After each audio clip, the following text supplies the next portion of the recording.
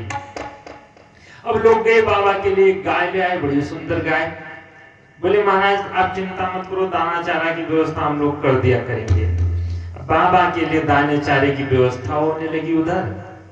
कुछ दिन चला, लोगों ने कहा भैया दाना चारा बड़ा महंगा, एक काम करते हैं बाबा के लिए एक खेत की ही व्यवस्था कर दो चंदा इकट्ठा करके, जिससे बाबा जी दिन भर अपना खेत में काम तो करेंगे, गौ सेवा होती रहेगी।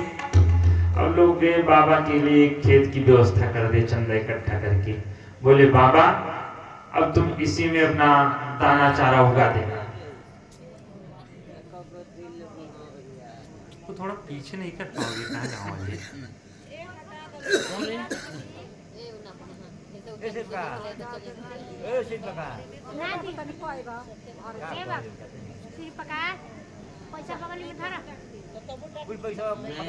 बाबा के देव के और नहीं बाबा दे दो। ना बाबा आपकी कसम। रख दो वहीं थाली में रख दो। जाओ 100 रुपया। हाँ जाओ जी जाओ उधर बैठ कर कथा सुनो यार। कोई बात हो तो बताइए। वही बताएंगे, वही बुला रहे हैं सब। बताइए तो हारमोनिया।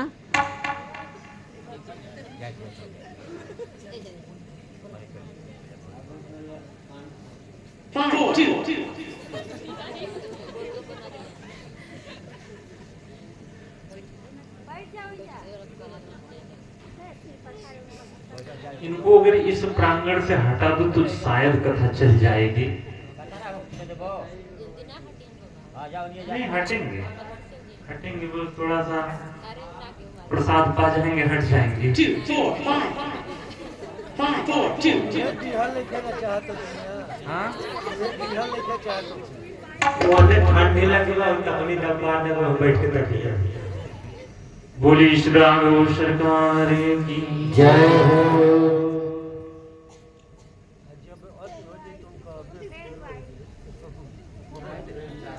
सीताराम सीताराम सीताराम सीताराम सीताराम सीताराम सीताराम सीताराम सीताराम सीताराम सीताराम सीताराम सीताराम सीताराम सीताराम सीताराम राधे श्याम राधे श्याम राधे श्याम राधे श्याम राधे श्याम राधे श्याम राधे श्याम राधे श्याम सीताराम सीताराम सीताराम सीताराम सीताराम सीताराम सीताराम सीताराम सीताराम सीताराम सीताराम सीताराम सीताराम सीताराम सीताराम सब लोग गाइए। सीताराम जोर जोर से। सीताराम सीताराम सीताराम सीताराम सीताराम सीताराम सीताराम सीताराम सीताराम सीताराम सीताराम सीताराम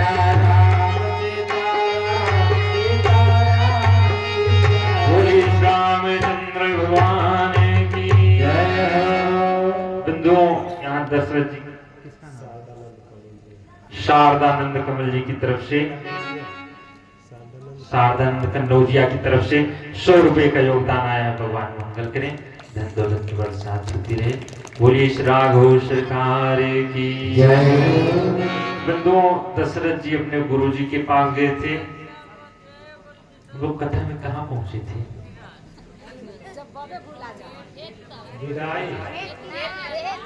अच्छा, बाबा जी की कथा चल रही थी।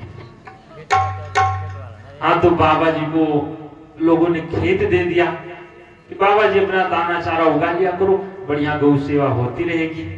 अच्छा बाबा जी बेचारे जब जाएं दिन में, दिन भर तो खेत में काम करें, तो शाम तक उनकी कमर दुखने लगे, बेचारे आए 4-5 पे लेट जाएं, और जो ही 6 बजे लोग पहुंच जाए, बाबा कथा सुनाओ। बाबा कहें भैया दिन भर तो काम किया, हमारी कमर दुख रही है, तुम लोग नहीं किए थे काम क्या? लोगों ने कहा बाबा आप भी खेत में काम किए, हम भी खेत में काम किए। बाबा ने कहा तो हमारी दुख रही, तुम्हारी क्यों नहीं? बाबा लोगों ने कहा बाबा आप अकेले खेत में काम किए और हम तो अपने बीवी बच्चों सहित खेत में काम किए, इसलिए नहीं दुख रही है। एक काम करो तुम्हारी भी शादी करा दे, जिससे बीवी बच्चों सहित करोगे तो तुम भी कथा सुना करोगे और हम सुनते रहेंगे। बाबा जी ने कहा बच्चा जैसी इच्छा। तो बंधुओं अगर संसार से पूछोगे भजन का मार्ग, तो यही दशा होगी कि भजन का मार्ग ना बता करो, संसार में ये फंसा देंगे। इसीलिए अगर भजन का मन बन जाए तो किसी संत के साथ में हो जाना चाहिए। यहां से दशरथ जी सीधा पहुंचे वशिष्ठ जी के पास, बोले महाराज अब तो राम जी हमारे सब योग्य हो गए हैं, जे हमारे यदि मित्र उदासी सब ही राम प्रिय जे ही विधि मोहि। जितने हमारे मित्र हैं दुश्मन हैं सब राम जी को ही चाहते हैं, सब राम जी की सराहना करते हैं। अब तो राम जी सभी योग्य हो गए, आप थोड़ा सा आदेश करो तो राम जी का राज्याभिषेक करते हैं। वशिष्ठ जी ने कहा महाराज बड़ा अच्छा बात है, तो फिर कर देना चाहिए। दशरथ जी ने कहा महाराज थोड़ा सा हमको विचार कर बता दो, पत्रा देख कर मुहूर्त कब है। दशरथ जी देखे तो मुहूर्त तो गड़बड़ थी, लेकिन फिर सोचे दशरथ जी वशिष्ठ जी कि गड़बड़ है मुहूर्त, लेकिन गड़बड़ तो होना ही है। वशिष्ठ जी थोड़ा गोल मटोल बात कर दे कि महाराज आप इतना मुहूर्त क्यों दिखा रहे हो? आखिर सुदिन सुमंगल तब ही जब राम हो ही युवराज। वही दिन वही समय सुबह है जब राम जी राजा बन जाए। अच्छा बंधु ये जो समय बताए 14 वर्ष बाद का शुभ बताए। क्या नाम है माता? थाली में रख दो, थाली में।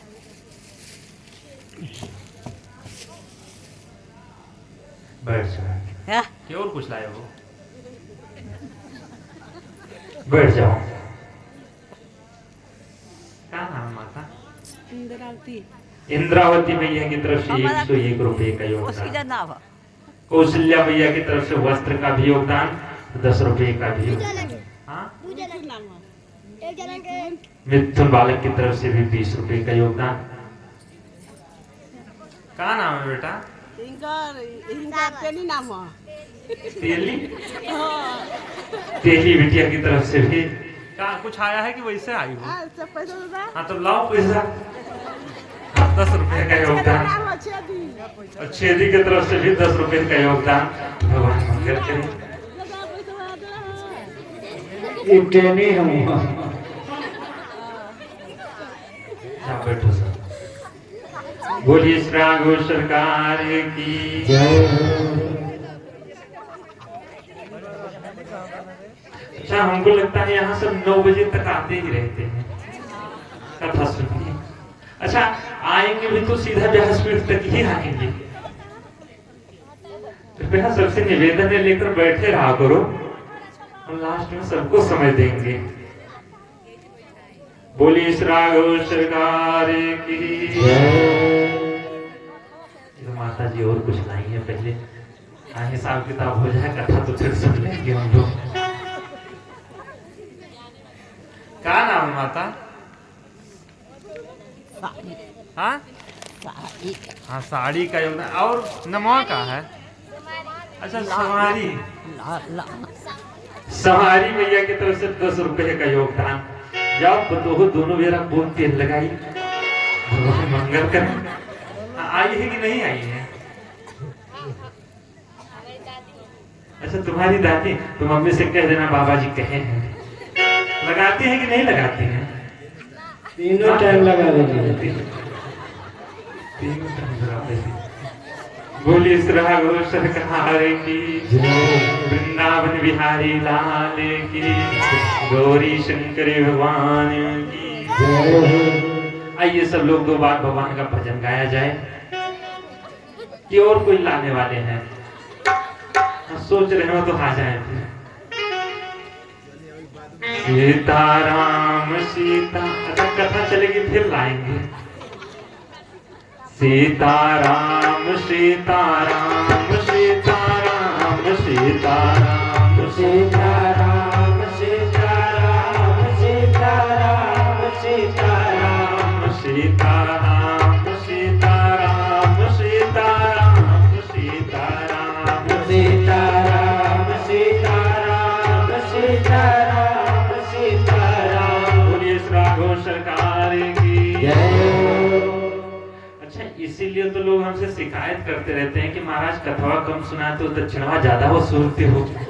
तो बाबा जी करें तो क्या करें? बंधुओं, हम लोग कहाँ पहुंचे थे कथा में?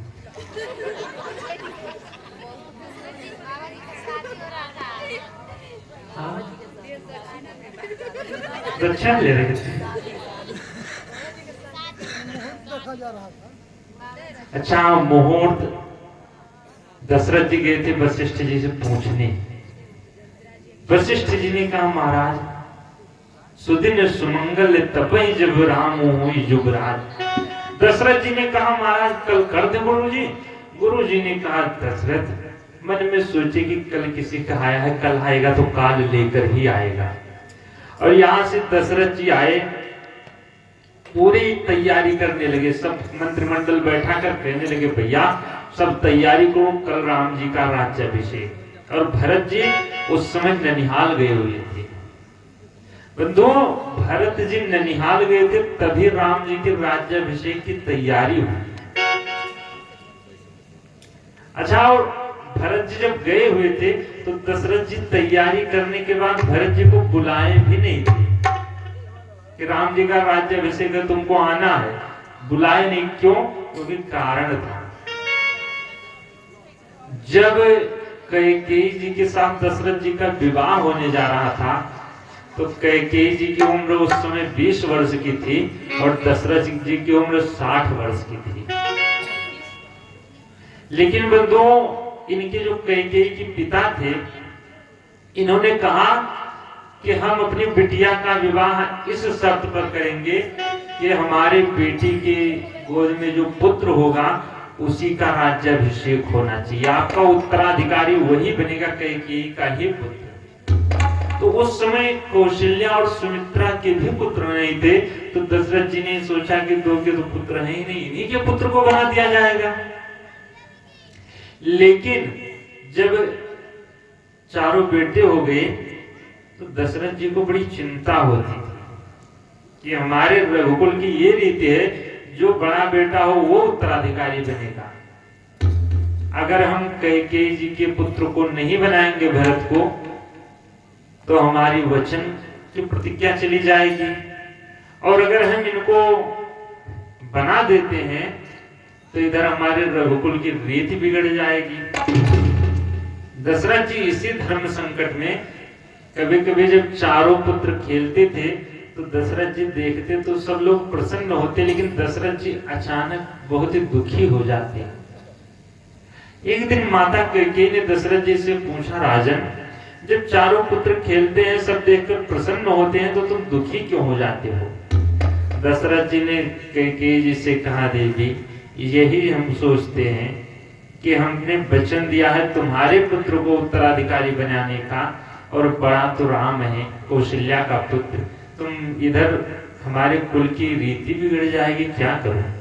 कैकेयी जी ने दशरथ जी से कहा, राजन आज के बाद तुम ये सोच बंद कर दो। और राम जी को उठाकर गोद में लेकर कहने लगी, ये राम भी हमारा ही पुत्र है। बंधु इतना कही, लेकिन दशरथ जी को ये शंका बनी थी कि कहीं कैकेयी जी बोल ना पड़े आपके वचन के प्रतिज्ञा है। इसीलिए जब भरत जी ननिहाल गए थे तभी इधर राज्याभिषेक की तैयारी होने लगी, और इधर सब तैयारी हो रही थी। सब सोच रहे हैं शकल कहाँ ही कब हुई है काली, लेकिन विघ्न मना वही देव कुशाली। सब सोच रहे हैं कल कब होगा, कल कब होगा, लेकिन देवता क्या सोच रहे हैं कि कैसे विघ्न आएंगे, राम जी का राज्याभिषेक ना होता। देवता उधर परेशान है। देवता गए शारदा माता सरस्वती जी को बुलाए और कहने लगे, देवी एक काम करो, कोई ऐसा उपाय करो कि राम जी का राज्याभिषेक ना होने पाए। माता सुन शारदा कहने लगी, अरे देवताओं तुम्हारी बुद्धि बिगड़ गई। ऊंच निवास नीच कर तूती, देख न सके पराई विभूति। ऊपर इतने आसमान में बैठे हो और तुम्हारी सोच कितनी गंदी। कम से कम अयोध्या में दीपकों की संख्या ना बढ़ा पाओ तो दीपकों को बुझाओ तो मत अयोध्या से। किसी को सुख ना दे पाओ तो दुखी तो मत करो। देवताओं ने कहा, देवी ये प्रवचन देने का टाइम नहीं, हमारे बहुत पुण्य कर्मों से ऐसा शुभ दिन आया है, तुम कोई उपाय करो, नहीं सब काम बिगड़ जाएगा। और यहाँ जब सरस्वती जी को जबरदस्ती भेजी, शारदा माता संकोच करती हुई चली कि चलो यहाँ से तो मान नहीं रहे राम जी का राज्याभिषेक। आगिल काज बहोरी विचारी, करी है चाकुशली कभी। सरस्वती जी ने सोचा कि यहाँ तो हमको लोग दोष देंगे कि राम जी का राज्याभिषेक नहीं हुआ, लेकिन आगे फिर जब राक्षसों का वध होगा तब फिर हमारा वचन काम आ जाएगा। सरस्वती माता जब चली, अयोध्या में देखी बड़ा उत्सव चल रहा था। शारदा माता सोची किसकी बुद्धि बिगाड़ू काम बनेगा, किसकी बिगाड़ू। एक एक घर में झांक कर देखने लगी, लेकिन बंधु सरस्वती जी समझ गई जो अवध का दूध पिया पैदा होती ही उसकी बुद्धि सरस्वती जी भी नहीं बिगाड़ सकती, क्योंकि इतनी धर्म की नगरी है। एक एक घर झांक कर देखी तो बंधु एक दिखाई पड़ी, कौन नाम मंथरा मंदमती। मंथरा जो कि मंद बुद्धि, नाम मंथरा मंदमती, चेरी कई कई केरी। गोस्वामी बाबा कहते अजस पिटारी ताही करी, गई गिरामती फेरी। अपजस की पिटारी उसी को बनाकर और उसी की बुद्धि मां शारदा बिगाड़ दी। बंधुओं, यही जो मंथरा है, जो कैकेयी जी की दासी है, अयोध्या की तो थी नहीं। इसको माता कैकेयी कश्मीर से लेकर आई थी, दहेज में पाई थी इसको। और वहां से जब लेकर आई तो इसकी बुद्धि माता शारदा बिगाड़ी। ये गई देखी इतना सुंदर बधाई बज रहा है, पूछे से लोग ने कहा उछाऊ। लोगों से पूछने लगी इतना आनंद कहां से, ये कहां का उत्सव। लोगों ने सुना राम जी का राज्याभिषेक, और ज्यों सुनी राज तिलक सुनी भाउर दाहू। उसका हृदय जल उठा रे, राम का राज्याभिषेक। दशरथ जी ने तो प्रतिज्ञा दूसरे ली थी। तुरंत वहां से पहुंची भरत मात पही गई बिलेखानी। भरत मात पही गई बिलेखानी, भरत मात पही गई बिलेखानी, भरत मात पिति गई बिलेखानी। कान मन हसिका सिरानी, कायन मन रचिका सिरानी। राहुल जायसवाल जी की तरफ से 501 रुपए का योगदान और प्रसाद का भी योगदान आया। बोली श्री राघव सरकार की जय। जो ही यह मुंह बनाकर पहुंची कैकेयी जी के पास। अच्छा, कोई क्रोधित होता है तो उसका मुंह बन जाता है वैसे। हाँ, क्रोध आए तो कभी शीशा लेकर चेहरा देखो, वैसे उतर जाएगा। क्यों? क्योंकि इतना बिगड़ जाता है मुंह। बंधु, क्रोध आए तो सबसे बड़ा उपाय है, क्रोध आए शीशा लेकर अपना मुंह देख लो, समझ जाओगे क्या दशा होती है। और जब उसका क्रोध आया, माता कैकेयी पूछने लगी, रे तुम क्यों इतना क्रोधित हो? कारण तो बताओ, तुमको क्या मिला? लक्ष्मण ने तो नहीं कहा है कुछ, और राम ने तो कुछ नहीं कहा, किसी ने कुछ कहा हो तो बताओ। वह कुछ बोल नहीं रही है। माता कैकेयी बहुत पूछी, कहने लगी, अरे तुमको तो नींद बहुत प्रिय सेज तुराई, लखो न भूप कपट चतुराई। तुम कभी दशरथ जी के कपट को नहीं समझ पाई। बोली, क्या हुआ दशरथ जी में? बोली, वो जा रहे राम जी का राज्याभिषेक करने। कैकेयी में अम्मा ने कहा, अरे जो तुम कहो सो मैं तुमको दे दूं, इसके बदले तुमने इतनी सुंदर हमको प्रसंग सुनाया, इतना सुंदर सूचना लेकर आई हो, जो मांगो सो दे दूंगी। मंथरा कहने लगी, तुम कभी दशरथ जी के कपट को नहीं समझ पाओगी। अच्छा, कैकेयी जी समझ गई कि अब घर फोड़ना चाहती है। कैकेयी जी तुरंत उसको कहने लगी, अभी उठाकर इतना मारूंगी तुमको, पुण्य से कबहू कहे से घर पूरी।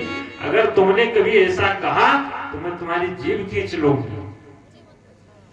जो ये कैकेयी माता उसको डांटने लगी। बंधु, ये कुसंग अगर जीवन में आ जाता है तो जीवन को बिगाड़ कर रख देता है। यही कुसंग माता कैकेयी के जीवन में जब आया तो कैकेयी जी को कनक भवन से निकालकर कोप भवन में डाल दिया। कैकेयी जी को मखमल के गद्दे से उठाकर जमीन पर लटवा दिया। यही कुसंग। इसीलिए बंधु, अगर छोटा सा भी कुसंग आ जाए जीवन में तो उसको रखना नहीं चाहिए, उसको तुरंत हटा देना चाहिए। हम लोग सोचते हैं चलो थोड़ा सा कुसंग क्या कर देगा।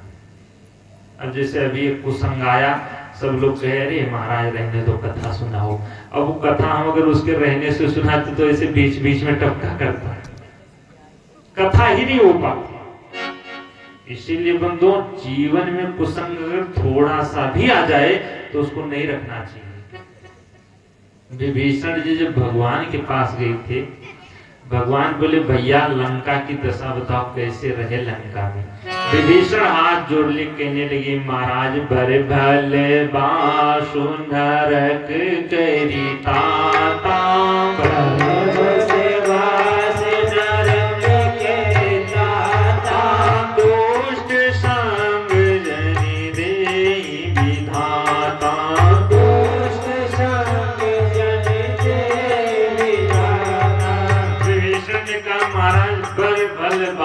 नरक करे ताता, आप हमको नरक दे दीजिए, वो अच्छा है, लेकिन दुष्टों का संग मत देना।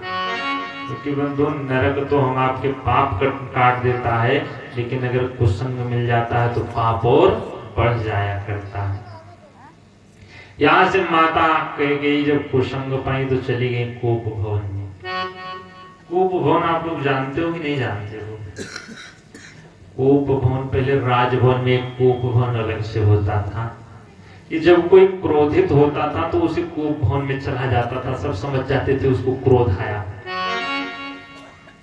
अच्छा, ये जो कोप भवन था दशरथ जी का, बंधु, इसका आज तक उद्घाटन ही नहीं हुआ था। कैकेयी अम्मा पहली बार इसका उद्घाटन की है। अच्छा, अगर आज अपने घर में कोप भवन बना दिया जाए तो खाली मिलेगा?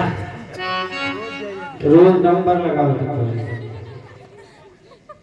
लाइन लगी रहेगी पीछे, तुम निकलो तो हम जाएंगे। बंधु, आज कोप भवन बनाने की आवश्यकता ही नहीं है, हम आपका घर ही कोप भवन बना हुआ है। माता कैकेयी जो ही गई, उधर से दशरथ जी आए। सोची कि कैकेयी जी को मैं अपने मुख से ये शुभ सूचना सुनाऊंगा कि राम का राज्याभिषेक। जो ही दशरथ जी आए, दशरथ जी जो सुने, कोप भवन में गई। कोप भवन सकुचूराऊ, कोप भवन सुनकर संकोच में पड़ गए। दशरथ जी ने कहा कि गई क्यों? मंथरा ने कहा, हमको नहीं पता क्यों चली गई। वहां से दशरथ जी आए, बारे बारे कहा राऊ सुनी, सुमुखे सुलोचनी पिके वचनी। दशरथ जी ने कहा, अरे सुमुखी, रे सुलोचनी, तुम क्या हो गया? कारण तो बताओ, कारण मोहि सुनाओ। लेकिन कैकेयी जी कुछ नहीं सुना रही है। दशरथ जी ने कहा देवी अनहित तोर प्रिया कहीं कीना, अरे प्रिय तुम्हारा अनहित किसने किया, के दुई सिर के जमु चाह लीना। अगर कोई तुम्हारा अनहित किया हो तो बताओ, उसको आज यमराज आएंगे लेने।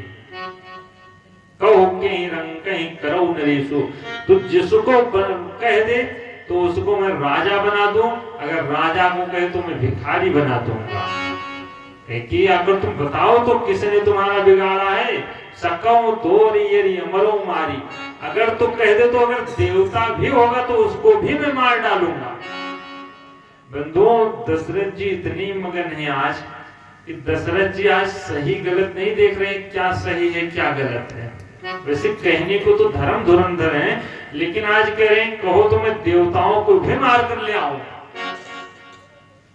बंधु, देवताओं की पूजा करनी चाहिए, लेकिन दशरथ जी क्या कह रहे हैं, सकऊं तोरे अरि अमरो मारी। अमर होगा उसको भी मैं मार डालूंगा। अगर तुम बताओ तो किसने तुम्हारा बिगाड़ा। राजा होगा उसको मैं भिखारी बना दूंगा। अब क्योंकि चक्रवर्ती इनके हाथ में पावर तो है ही, और अगर भिखारी होगा तो उसको भी मैं राजा बना दूंगा। माता कैकेयी ने कहा बस यही तो करना है। दशरथ जी ने कहा बताओ कौन भिखारी है। माता कैकेयी ने कहा ये बताओ, कोई उत्सव होता है तो उसमें भिखारियों को न्योता भेजा जाता है। दशरथ जी ने कहा नहीं, भिखारी तो अपने आप पहुंचते हैं। कैकेयी जी ने कहा तो तुम भरत जी को न्योता भेजे, इतना बड़ा उत्सव। दशरथ जी ने कहा देवी वहां तो न्योता नहीं गया। कैकेयी जी ने कहा इसका मतलब तुम भरत को भिखारी समझ लिए और राम को राजा बना रहे हो। तो तुम यही करो, ये जो राम है राजा बनने जा रहा है, इसको तुम भिखारी बना दो और भरत को राजा बना दो। तो कैकेयी कहने लगी, जो ही कही दशरथ जी पछाड़ खाते गिर पड़े। दशरथ जी ने कहा अरे देवी तुम ऐसा शब्द कैसे बोल दी, राम को भिखारी। कैकेयी जी ने कहा इतना ही नहीं, पहला वरदान देहूं एक वर भरत ही टीका, भरत का राज्याभिषेक कर दो।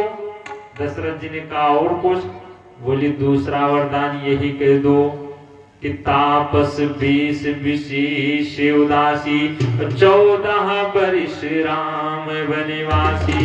14 वर्ष राम जी का वनवास हो जाए। दशरथ जी गिरे मूर्छित पड़े रहे, कुछ बोल नहीं पाए।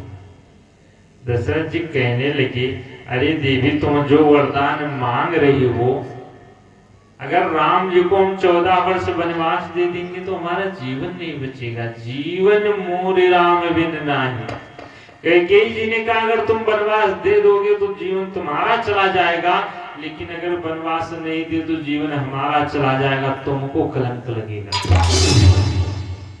कैकेयी जी ने कहा लेकिन अगर राम जी वन को जाएंगे तो तुम्हारा मरण कलंक हमको लगेगा, हम तो घर में कलंक सह लेंगे, लेकिन अगर राम नहीं गए तो हमारा मरण और तुमको कलंक लगेगा, तुम बाहर मुंह नहीं दिखा पाओगे। दशरथ जी समझ गए कि कैकेयी जी ये प्राण ही लेना चाहते। दशरथ जी ने कहा देवी आज तुम नहीं कह रही हो, काल कहावत मोर, ये हमारा काल तुमसे कहलवा रहा है। लेकिन एक बात सुन लो, राम जी तो चले जाएंगे वन में, ये भी नहीं पूछेंगे कि क्यों हमको पिताजी ने दिया है वनवास। और वहां से भरत जी आएंगे, भरत कभी राजगद्दी पर नहीं बैठेंगे। 14 वर्ष बाद जब राम आएंगे तो राम राजा बनेंगे और सकल भाई करेंगे सेवकाई, तीनों भाई उनकी सेवा करेंगे। लेकिन देवी सब कुछ अयोध्या वैसी की वैसी बस जाएगी, लेकिन 2 चीजें अयोध्या से कभी नहीं जा सकती। तोरे कलंक मोरे पछुतावा, तोरे कलंक मोरे पछुतावा, मोयो न मिटे न जायो कावा, मोयो न मिटे न जायो कावा। दशरथ जी ने कहा देवी तुम्हारे ऊपर जो कलंक लगेगा और हमारा जो पछतावा होगा वो मोयो हो न मिटे न जाए कावा, वो दोबारा मरने के बाद भी नहीं मिट सकता। अच्छा जो आज भी यही हो रहा है, जो कैकेयी जी के ऊपर कलंक लगा है आज भी नहीं मिटा। लोग अपनी बिटिया का नाम कौशल्या रख देते हैं, सुमित्रा रख देते हैं, लेकिन कैकेयी नहीं रखते। क्यों? क्योंकि कैकेयी नाम ही कलंकित हो गया। और यहाँ से जब सुबह हो गई, राम जी आए, दशरथ जी को देखे, दशरथ जी मूर्छित पड़े हुए थे। दशरथ जी ने कहा, मैया आखिर पिताजी को हुआ क्या, कुछ तो बताओ। माता कैकेयी कहने लगी, बेटा सुत समोहित वचन उत। इधर बेटे का प्रेम और उधर वचन की प्रतिज्ञा। संकट पर्यो नरेश। राम जी ने कहा, आखिर भैया हुआ क्या बताओ तो। कैकेयी जी ने कहा, सकहूं तायस धरहूं सिर। अगर तुम कर सको तो इनकी आज्ञा का पालन करो, इनका क्लेश मिट जाएगा। राम जी ने कहा, भैया आखिर करना क्या है। पूरी कथा कैकेयी माता सुनाई कि तुम चले जाओ वन को, भरत जी राजा बनेंगे। राम जी ने कहा, भैया सुन जननी सोई सुते बड़े भागी। सुन जननी सोई सुते बड़े भागी। सुन जननी सोई सुते बड़े भागी। सुन जननी सोई सुते बड़े भागी। सुन जननी सुत सोई बड़े भागी। सुन जननी सोई सुत बड़े जो पितु मातु वचन अनुरागी। जो पितु मातु वचन अनुरागी। राम जी कहने लगे, भैया इस संसार में वही बेटा बड़भागी है जो पितु मातु वचन अनुरागी, जो माता पिता के वचनों का पालन कर सके। और इतना कहकर राम जी के, भैया एक बार मैं कौशल्या माँ से आदेश ले आऊं, फिर मैं वन को चला जाऊंगा, आशीर्वाद ले लो। राम जी गए माता कौशल्या के पास। कौशल्या माँ बैठी हुई थी। कौशल्या अम्मा ने कहा, रे राम कम से कम कुछ तुम नाश्ता तो कर लो, अभी तुम्हारा राज्याभिषेक होना है। राम जी ने कहा, भैया चिंता मत करो, हमारा राज्याभिषेक नहीं होगा। कौशल्या माँ चौंक गई, रे आखिर तुम्हारा ही तो होगा, और किसका होगा। राम जी ने कहा, भैया पिताजी ने हमको और बड़ा राजा बना दिया। मैया ने कहा, अयोध्या से बड़ा राज्य है ही नहीं, कितना बड़ा राजा हो जाओगे। राम जी ने कहा, एक बात बताओ, जंगल बड़ा है कि अयोध्या बड़ी है। कौशल्या जी ने कहा, नहीं बड़ी तो बड़ा तो जंगल है। राम जी ने कहा, तो मैया पिता दीन मोहि कानन राजू। पिताजी ने हमको जंगल का राज्य दे दिया। राम जी ये नहीं कहे कि पिता ने हमको जंगल भेज रहे हैं। राम जी क्या कहे, भैया पिता दीन मोहि कानन राजू, जंगल का राजा बना दिया। मैया ने कहा, जंगल में भेज रहे हैं, आखिर बुढ़ापा तो उनका आया, उनको जाना चाहिए। एक काम करो बेटा, पिता का अधिकार उतना नहीं होता बेटे पर जितना माँ का होता है। मैं तुम्हारी माँ हूँ और पिता से 10 गुना ज्यादा माँ का अधिकार बेटे पर होता है, तो माँ की आज्ञा मानकर तन को मत जाओ। राम जी ने कहा, भैया पिता ने ही नहीं कहा है, माता कैकेयी ने भी कहा है।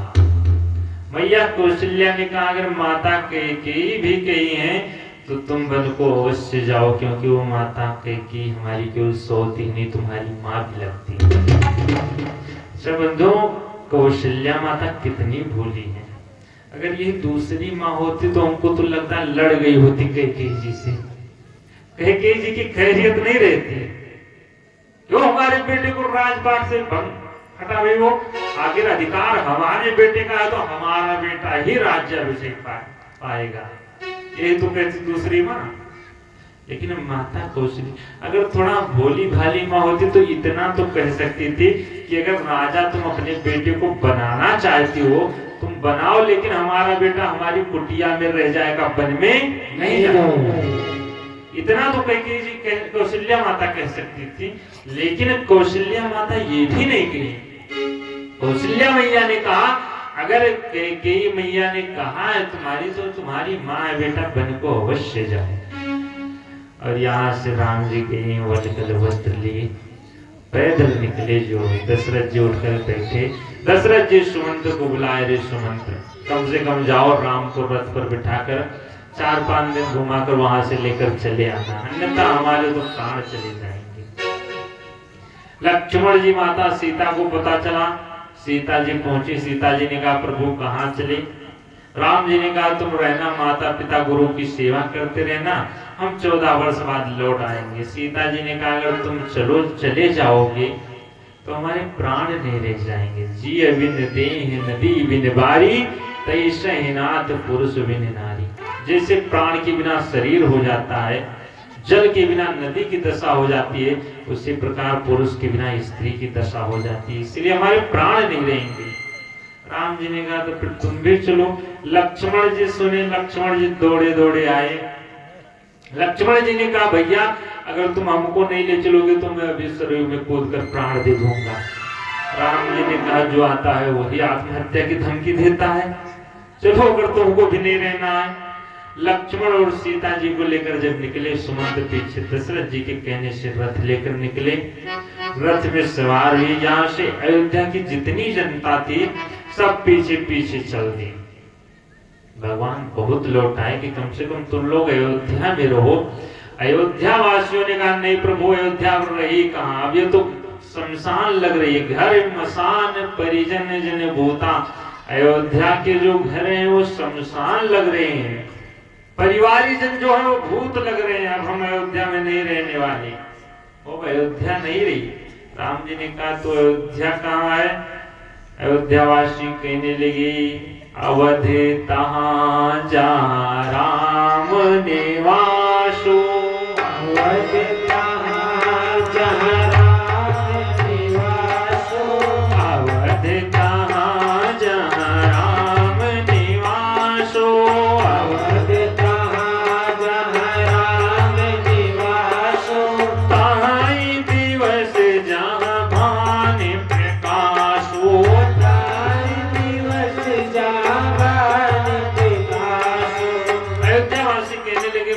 अयोध्या तो आपके साथ जा रही है। अवध तहाँ जहाँ राम निवासु। जिस प्रकार दिवस वही होता है जहाँ सूर्य भगवान का प्रकाश हो जाए वही दिन हो जाता है, इसीलिए अब हमारी अयोध्या शमशान हो गई। बंधुओं शमशान होता क्या है? जहाँ से राम जी निकल जाएं बस वही शमशान हो जाता है। आज हम आपका घर भी ये मत सोचो कि हमारा घर है और शमशान कहीं अलग है, घर भी शमशान ही है। क्यों? क्योंकि भगवान का भजन नहीं होता। अच्छा एक बात बताओ, शमशान कहा क्यों जाता है? अगर बात थोड़ी कड़वी लगेगी तो भी संभाल लेना। शमशान उसको कहते हैं जहां, बोलो बोलो बोलो सब लोग, जहां लाश जलाई जाती है। और हम आप अपने घर में भी लेकर आते हैं, जलाते हैं कि नहीं जलाते हैं? बताओ। वो दो जब हम आप मरे जीव को अग्नि पर रख देते हैं तो वो भी हमारा घर भी शमशान हो जाता है। और लोग जाएंगे बाबा जी से कहेंगे महाराज हमारे यहाँ भूत प्रेत है, कोई उपाय करो। अब बताओ जब घर शमशान है तो भूत प्रेत नहीं तो क्या देवता वास करेंगे? बंधु भूत प्रेत से अगर छुटकारा पाना है तो हम आपको उपाय बता दें, किसी बाबा के पास जाने की जरूरत नहीं। घर में गाय का गोबर लाकर लिपाई करके और उसी में भगवान की मूर्ति लाकर रख दो, फोटो लाकर रखकर, और सुबह शाम भजन करना शुरू करो। लेकिन फिर जलाना बंद कर दो उसको। जो आप लोग जीव को भोजना शुरू करते हो उसको बंद कर दो। अगर उसको करना है तो राम जी को मत रखना। और राम जी का जो फोटो रख दो और कह दो प्रभु ये घर आपका, सुबह शाम जाओ, राम जी के सामने खड़े होकर अपनी विनती कर लो, थोड़ा सा दर्शन कर लिया करो। लेकिन जो राम जी का घर हो जाएगा बंधुओं, उसके सामने हनुमान जी स्वयं रक्षा करेंगे। राम दुआरी तुम रखवारी। और जहां हनुमान जी रक्षा करेंगी वहां भूत पिशाच निकट नहीं आवे। भूत पिशाच निकट नहीं आवे। महावीर जब नाम सुनावे। महावीर जब नाम सुनावे। तो जहाँ राम जी का सिंहासन हो जाएगा वहां कभी भूत पिशाच आ ही नहीं सकते। और अगर तब भी भूत पिशाच आए तो आप बता देना कि महाराज हनुमान चालीसा ही गलत है, कभी हो ही नहीं सकता। यहाँ से भगवान चले, बहुत अयोध्यावासियों को लौटाने की चेष्टा किए, लेकिन अयोध्यावासी एक भी नहीं लौटे। भगवान गए हैं, पहली रात्रि तमसा के तट पर वास किए और वहां अयोध्या की पूरी जनता सो गई। भगवान जब रात के 2 बजे उठे तो सोचे ये लोग, इनका कैसा प्रेम है कि ये आज सो रहे हैं। अगर किसी से प्रेम हो जाता है तो हमने सुना है कि पूरी रात वो सोते ही नहीं, मोबाइल में ही लगे रहेंगे। बहुत बहुत सुनाई पड़ा। बंधुओं, अगर संसारियों से प्रेम हो जाए तब तो नींद ही नहीं आती, और भगवान से कैसा प्रेम की नींद आ गई इन लोगों को। आखिर राम जी समझ गए ये प्रेम झूठा है। राम जी उठे और सुमंत लक्ष्मण सीता जी जग रहे थे कि ऐसा करो तुम लोग चलो। यहाँ से रथ पर सवार होकर चारों लोग पहुंचे। वो स्वामी बाबा कहते हैं सीता सचिव सहित 2 भाई। सीता सचिव सहित 2 भाई। श्रृंगबेरपुर पहुँचे जाए। सब गाइए।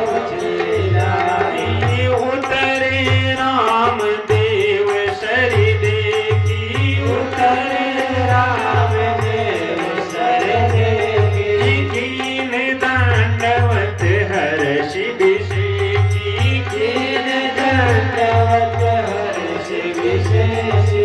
गंग सकल मुद मंगल मूला। गंग सकल मुद मंगल मूला।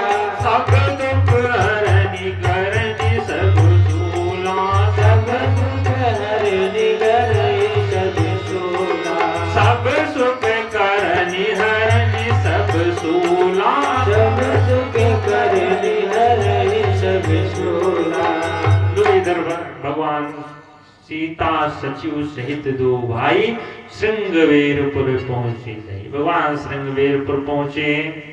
उतरे राम देव सरि देखी। देव नदी गंगा जी का दर्शन किए। बोलिए गंगे मैया की। भगवान दंडवत प्रणाम किए। गंग सकल मुद मंगल मूला। समस्त आनंद मंगलों की जो मूल है गंगा जी, सब सुख करनी, सब सुख देने वाली और सारी पीड़ाओं को हरने वाली। भगवान वहीं बैठकर बहुत सारी कथाएं कहे। गंगा जी के तरंगों को देख रहे थे। इतने में वहां का जो निषाद राजगु था उसको पता चला कि भगवान आए हैं। यासुदी गो निषाद जब पाई। यासुदी गो निषाद तब आई। मुदित ले प्रिय बंधु बुलाई। मुदित ले प्रिय बंधु बुलाई। लिए फूल फल भेंट भरी भारा। लिए फूल फल भेंट भरी भारा। मिलन चलो ही हर्षि अपारा। मिलन चलो ही हर्षि अपारा। यहाँ सुधि गो निषाद जब पाई। यहाँ सुधि गो निषाद जब पाई। जो ही निषाद राज को पता चला, निषाद राज दौड़ा दौड़ा गया अपने सहायकों सहित भगवान का खूब सेवा किया। लिए फल मूल भेंट भरे भारा। कंदमूल फल लेकर गया, भगवान को खिलाया। भगवान से कहने लगा प्रभु अब थोड़ी कृपा कर दो हमारे ऊपर। भगवान ने कहा क्या करें, कृपा करिए पुरधारिय पाऊं, कृपा करके हमारे नगर में प्रवेश कीजिए। भगवान बोले भैया उदासीन व्रत का पालन कर रहे हैं इसलिए नगर में नहीं प्रवेश कर सकते। बंधुओं जो नगर होता है सन्यासी को नगर में प्रवेश वर्जित होता है। भगवान बोले नगर में तो नहीं जा सकते, लेकिन अगर आपकी यही इच्छा है तो मैं रात्रि यहाँ विश्राम कर सकता हूँ। लेकर आया निषाद राज को, उसकी बड़ी सुंदर चटाई बिछाया, भगवान को कंदमूल फल खिलाकर सुला दिया। रात्रि में बैठ गया। लक्ष्मण जी बैठकर पहरा दे रहे थे। लक्ष्मण जी को जब देखा निषाद राज कहने लगा भैया आज भगवान उसकी चटाई पर सो रहे हैं। आखिर कैकेयी माता आपकी कितनी कुटिल रही होंगी। कैकेयी नंदन मंदमती कठिन कुटिलपन की है। इतनी कुटिलता कि जय ही रघुनंदन जानकी सुख अवसर दुख दीन। जब सुख का समय आया तो आज माता को दुख मिल गया। माताएं से कहे जा रही है अभी फिर आएंगे, पीछे ही बैठ जाएंगे तो ज्यादा ठीक रहेगा। हमको बता देने फिर अपनी जगह ढूंढने लगे, क्योंकि दिक्कत पड़ने लगती है जब बीच में कोई उठता बैठता है तो कथा में। बोलिए श्री राघव सरकार की जय हो। इधर निषाद राज कहने लगा लक्ष्मण जी से भैया कैकेयी माता ने कितनी कुटिलता कर दी। लक्ष्मण जी ने कहा भैया कैकेयी जी का वो दोष मत दो। इस संसार में कैकेयी जी इनको दुख नहीं दिए हैं। काहू न को सुख दुख करे दाता, कोई किसी को सुख दुख नहीं दे सकता। बोले फिर, बोले निज कृत कर्म भोग सब भाता, सब अपने अपने कर्मों का फल ही भोगते हैं। बंधुओं अगर हम आप कहते हैं कि हमारा पड़ोसी दुखी करके रख दिया, हमारा भाई दुखी करके रख दिया, बाप कहता है बेटा दुखी करके रख दिया, तो बंधुओं कोई किसी को सुख दुख देने वाला नहीं है। निज कृत कर्म भोग सब भ्राता, सब अपने अपने कर्मों को ही भोगते। और यहाँ लक्ष्मण जी को भी उसको समझाए हैं। सुबह हुआ भगवान वट वृक्ष का दूध मंगाए और अपनी जटा में लगाने लगे। जो ही जटा बनाने लगे इधर ने जो सुमंत्र जी थे लगे रोने। राम जी ने कहा कि रो क्यों रहे हो। सुमंत्र ने कहा महाराज नृपय से कहो गोसाई जैसे कहा करो बलि सोई। राजा ने कहा था कि इनको ले जाकर लौटा लाना, 4 दिन बाद आप तो जटा बनाकर जा रही हो। राम जी ने कहा भैया तुमको नहीं पता इस संसार में बीच बिहारी सिंह मास्टर साहब की तरफ से 1001 रुपये, ब्रिज बिहारी सिंह मास्टर साहब की तरफ से 1001 रुपये का योगदान। भगवान मंगल के लिए कम से कम सब ताली तो बजा दो। बोली राघव सरकार की, वृंदावन बिहारी लाल की। राम जी समुद्र को समझाने लगे कि हमारे कुल में ऐसे ऐसे राजा हुए, शिव दधीच हरिश्चंद्र नरेशा, शिव दधीच हरिश्चंद्र नरेशा, हरिधर्म हित कोटि कलेशा, हरिधर्म हित कोटि कलेशा। राम जी कहने लगे भैया राजा शिवी हुई, राजा दधीच हुई, इतने बड़े बड़े राजा हरिश्चंद्र हुए, इन्होंने अपने धर्म को बचाने के लिए कितना कठिन क्लेश सहा। आप लोग सुने ही होंगे हरिश्चंद्र जी महाराज की कहानी। अपने सत्य को बचाने के लिए, क्योंकि उन्होंने प्रण ले लिया था कि धर्म न दूसर सत्य समाना। राजपाट बिक गया, सब कुछ चला गया, लेकिन अपने सत्य को नहीं छोड़े। राम जी ने कहा अगर मैं अपने धर्म को छोड़ दूंगा तो हम अपने कुल में कलंक हो जाएंगे। और यहाँ से राम जी उठे। गोस्वामी बाबा कहते हैं जबरदस्ती सुमंत को भेजे। भरे बस राम सुमंत पठावा, भरे बस राम सुमंत पठावा, भरे बस राम सुमंत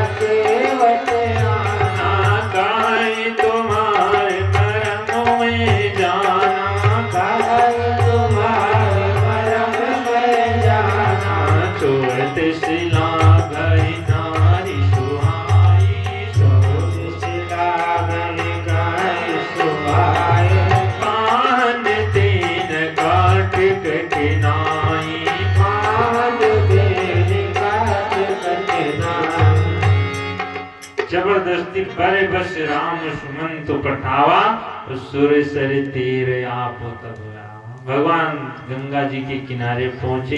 यहाँ से केवट को बुला रहे हैं, ए भैया केवट नाव ले आओ। और केवट क्या कह रहा है, वहां से हाथ हिलाया, ना महाराज ना। भगवान बोले आखिर क्यों, तुमको कुछ चाहिए नहीं क्या? बोला नहीं, मैं तुमको जानता हूँ। कहा ये तुम्हारे मर्म में जाना। केवट कह रहा है प्रभु मैं आपका मर्म समझ रहा हूँ। अच्छा बंधुओं, अगर सत्य देखा जाए तो भगवान के मर्म को ब्रह्मा और शंकर जी भी नहीं जान पाए। कई बार भगवान की माया में ही फंस गए। यहां तक कि भगवान की माया को सबसे बड़े ज्ञानी जनक जी नहीं समझ पाए।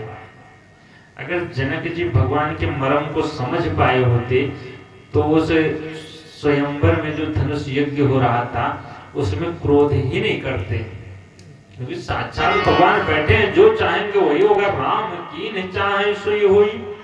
लेकिन जनक जी भी भगवान के मर्म को नहीं समझ पाए।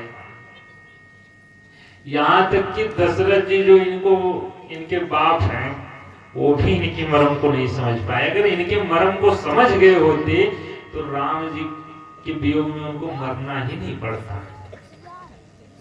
अच्छा, राम जी का सबसे प्राइवेट आदमी ये लक्ष्मण जी, इससे ज्यादा नजदीकी कोई नहीं है हनुमान शंकर जी लक्ष्मण जी से। लक्ष्मण जी सबसे प्राइवेट आदमी है, लेकिन ये भी भगवान के मर्म को नहीं समझ पाए।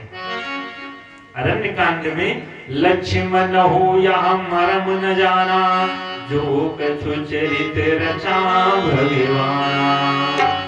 लक्ष्मण जी भी नहीं जान पाए। और आज ये केवट क्या कह रहा है, कहा तुम्हारे मर्म में जाना। केवट कह रहा है महाराज मैं तुम्हारा मर्म समझ रहा हूँ। लक्ष्मण जी सोचे भैया कौन सा मर्म समझ गए। केवट ने कहा हम समझ रहे हैं तुम भगवान हो। बोले तो पार कर दो उस पार। बोला नहीं, एक काम करो, भगवान हो तो बड़ा सा शरीर रखो और इस पार से उस पार चले जाओ। एक कदम इधर रखो, एक कदम उधर, पार हो जाओगे। हमसे तो हमको क्यों बुला रहे हो? भगवान बोले भैया हम तो भगवान है, लेकिन ये दोनों थोड़ो भगवान है, आखिर हम पार चले जाएंगे। केवट ने कहा तो एक काम करो, तुम बड़ा सा शरीर रख के इधर से इनको उस पार कर दो, उधर से उनको उस पार कर दो, फिर तुम चले जाना। भगवान कहने लगे, केवट कहने लगा जो तुम कहो संग में नारी, अति कोमल मिथिलेश कुमारी, तो इतने उठाए उतने दे देते हो। इधर से उठाकर उधर सबको पार कर दो, अपना चले जाओ। भगवान बोले नहीं, एक काम करो, ऊपर देख रहे हो कौन देख रहा है? बोला कौन? बोले ऊपर तपत है सूर्य करारे। ऊपर से सूर्य भगवान देख रहे हैं। बोला तो हर जगह देखते रहेंगे। बोले नहीं, वो हमारे कुल के बाबा, भानुवंश के बाबा, हमारे कुल के वो बाबा लगते हैं। अगर देखेंगे कि हम इधर से उधर अपनी पत्नी को उठाकर कर रहे हैं तो वो भी क्या सोचेंगे, हमारे कुल में इतना प्रतापी बालक आया कि पत्नी को गोद में लिए घूम रहा है। केवट ने कहा प्रभु अगर ऐसी दशा है तो एक काम करो, यहाँ से थोड़ी दूर पर, यही घाट से थोड़ी दूर है, इसी से थोड़ी दूर पर ऐसा घाट है, कटी हो जलनाथ दिखनी हो, जो केवल कमर तक पानी है। और तुम चलो, मैं आगे आगे चलूंगा, तुम पीछे पीछे और पार हो जाना। भगवान बोले नहीं, पैदल नहीं जा सकते। क्यों? अच्छा, भगवान पैदल क्यों नहीं जा सकते? क्योंकि ये जो गंगा जी हैं, गंगा जी भगवान के चरणों से निकली। कहां से निकली? चरणों से गंगा जी निकली। तो ये भगवान की बेटी है, और कोई भी पिता अपने बेटी की मर्यादा को नहीं लांघ सकता। इसीलिए भगवान अपनी बेटी की मर्यादा बचाने के लिए कह रहे हैं नहीं, मैं नाव से ही जाऊंगा। केवट ने कहा महाराज एक काम करो, अगर मैं तुमको नाव से पार करा दूंगा तो तुम्हारे पिताजी कहीं नाराज ना हो जाए। राम जी ने कहा, हमारे पिताजी क्यों नाराज होंगे? केवट ने कहा, अभी देखो कोई जाकर अगर बता देगा कि केवट ने पार किया है तो दशरथ जी यही सोचेंगे, जो केवट नहीं पार लगोते तो शायद राम लौट घर होते। अगर केवट पार नहीं करता तो राम जी लौट आते। तब यह हुक्म दशरथ की होई, या की नाव चढ़े ना कोई। दशरथ जी कहेंगे कि इसकी नाव पर कोई नहीं चढ़ेगा, और तुम उतराई दियो एक छोटी, मोरी चली जाई लरिकन के रोटी।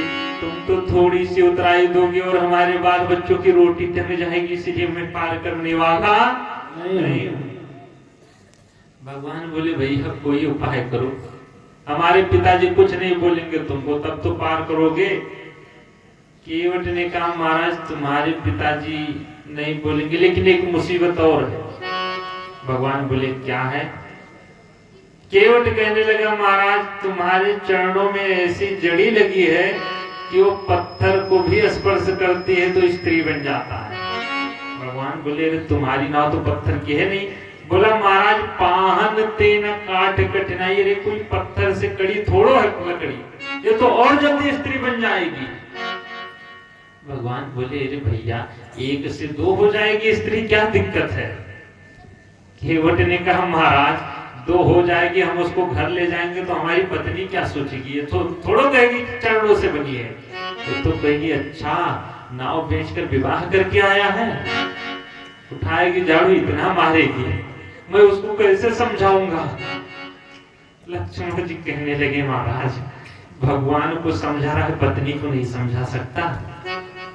केवट ने कहा, महाराज अपना अनुभव बताते हैं, भगवान को समझाना तो आसान है, लेकिन पत्नी को समझाना बहुत कठिन है, इसलिए हम नहीं समझा सकते। भगवान बोले, भैया किसी प्रकार पार कर दो।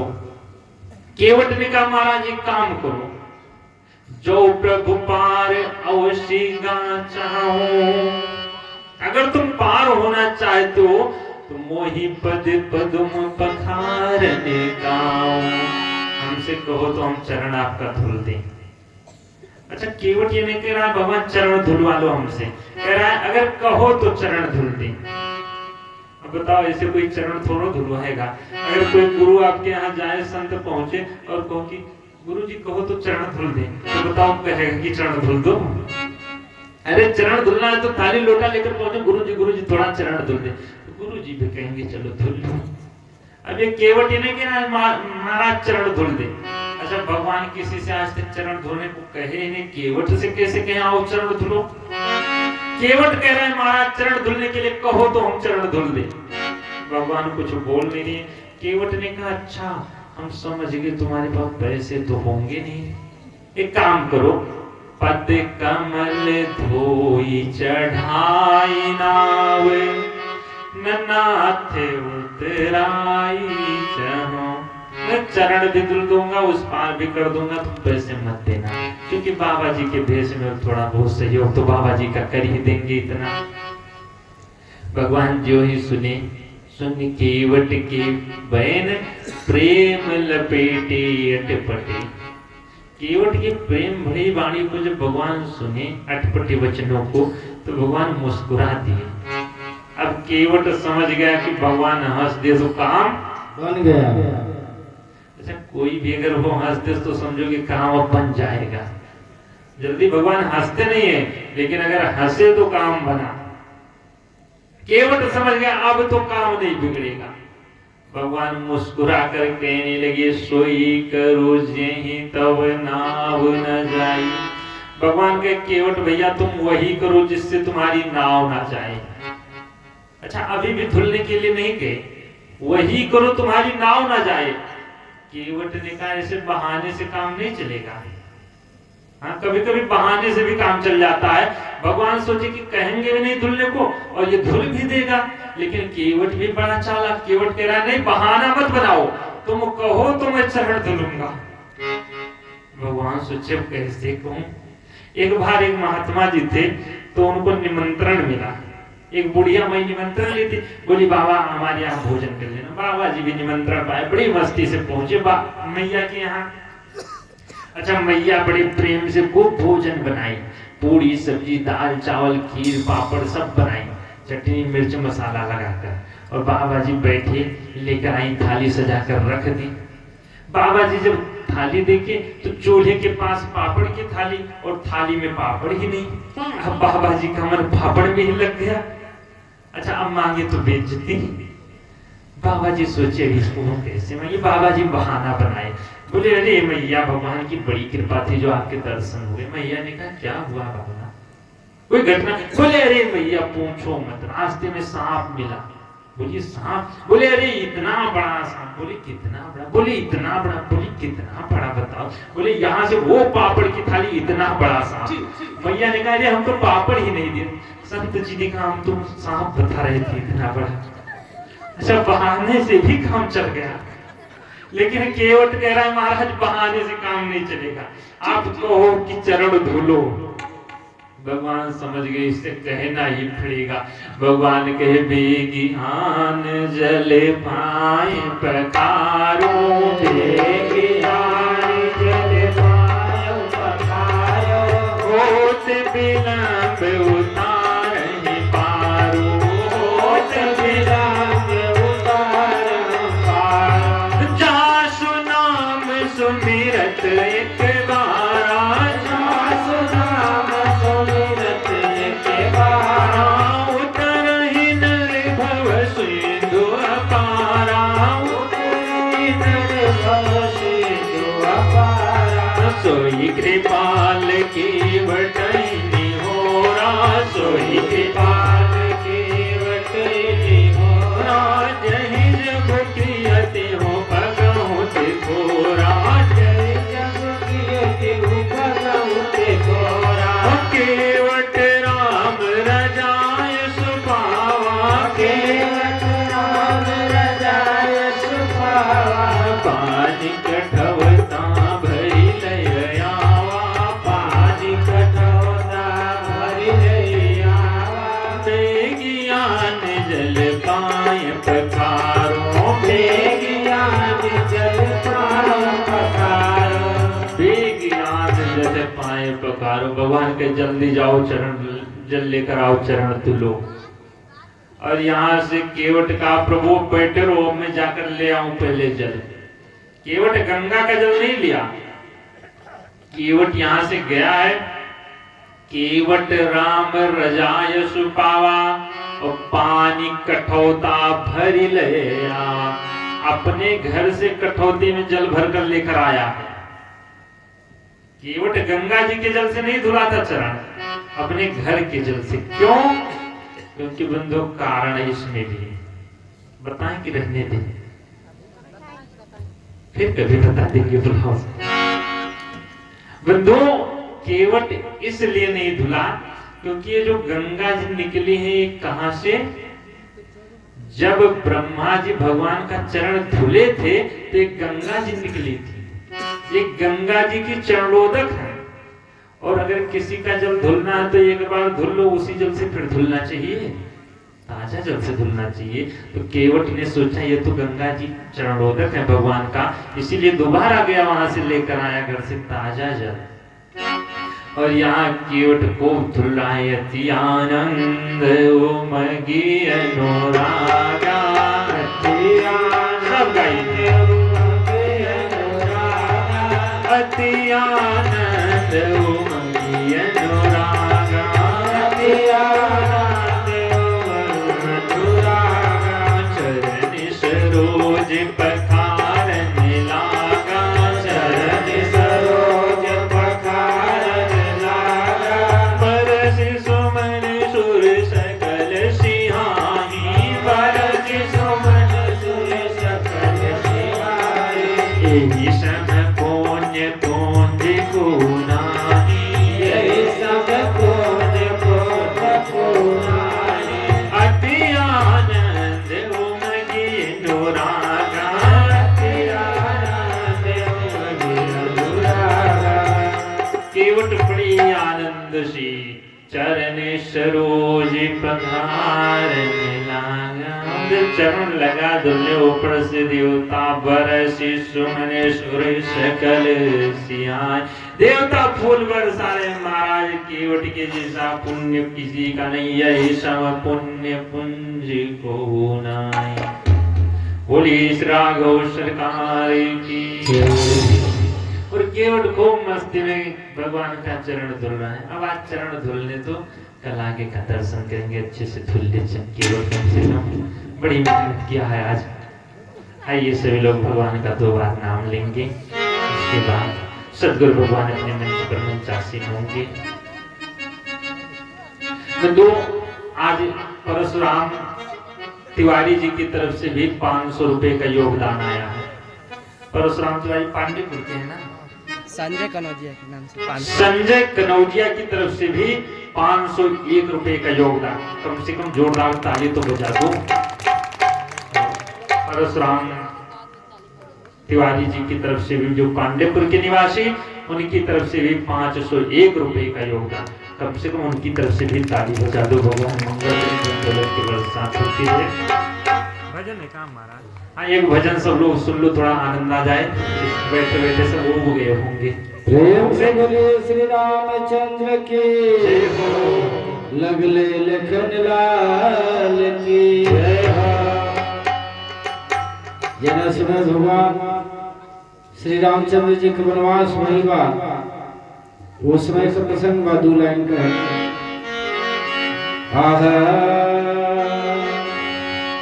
सिरवा पहथवा धैली माता कौशल्या जी।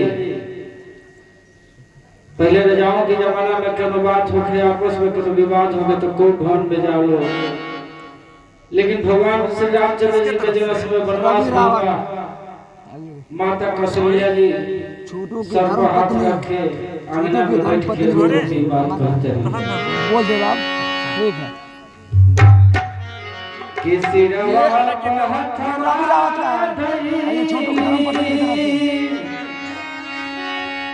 अंगना बैठी